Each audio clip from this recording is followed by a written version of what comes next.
আস্থা সাহা দেখতে খুবই সুন্দর, আর বেশিরভাগ মানুষেরই ক্রাশ এই আস্থা সাহা। কিন্তু তিনি ছোটবেলা থেকেই এমন ছিলেন না।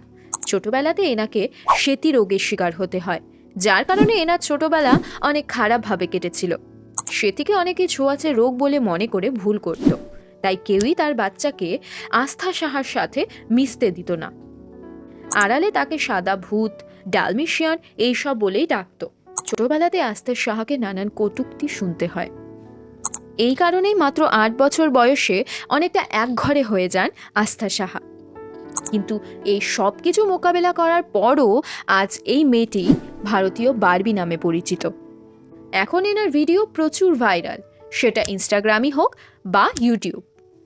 ইনফ্লুয়েন্স হিসেবে কাজ করার পর পপুলার ব্র্যান্ড নাইকার হাত ধরেই শুরু করেন তার মডেলিং ক্যারিয়ার। মাত্র ২৬ বছর বয়সেই আস্থা সাহা কাজ করেছেন Maybelline New York, Garnier, Sony music, Amazon Prime India, Disney plus হটস্টারের মতন ইন্টারন্যাশনাল ব্র্যান্ডদের সঙ্গে। বলিউডের তারকারাও আস্থা সাহাকে তার লড়াইয়ের জন্য রেসপেক্ট করেন।